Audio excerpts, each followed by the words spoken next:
नमस्कार, आपण पाहत आहात विदर्भ लोक न्यूज, आवाज विदर्भाचा। पाहूयात काही विशेष घडामोडी। बुलढाणा लोकसभा मतदारसंघात प्रतापराव जाधव यांच्या विजयाचा चौकार।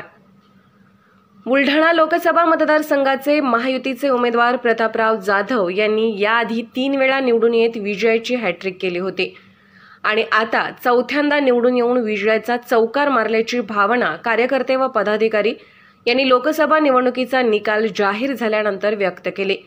सर्व पदाधिकारी व कार्यकर्त्यांनी एकत्रित येत डीजेवरील गाण्यावर नाचत, ठेका धरत, मोठ्या प्रमाणावर फटाके फोडून तसेच गुलाल उधळून एकमेकांना मिठाई भरवत विजयाचा जल्लोष केला।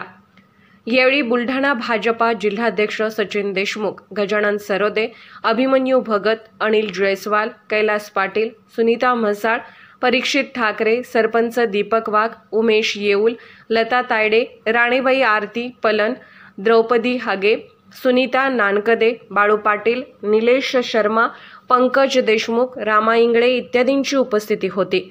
विदर्भ लोक न्यूज मुख्य संपादक संतोष कुलते, बुलढाणा।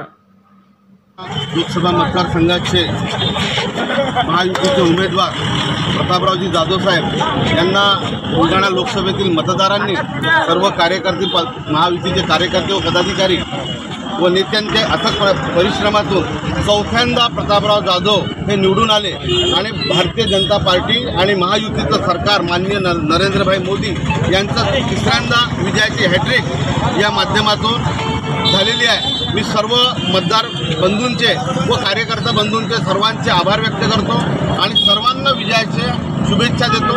सर्वांच्या अथक परिश्रमाने हा विजयाचा चौकार प्रतापरावजी जाधव यांचा आपण मारलेला आहे आणि केंद्रामध्ये तिसऱ्यांदा नरेंद्रभाई मोदी यांच्या नेतृत्वामध्ये आज आपलं सरकार बनवून राहिलं। त्याबद्दल सर्व मतदारांचं मी भारतीय जनता पार्टीचा जिल्हाध्यक्ष म्हणून सर्वांचं अभिनंदन करतो, कौतुक करतो। धन्यवाद।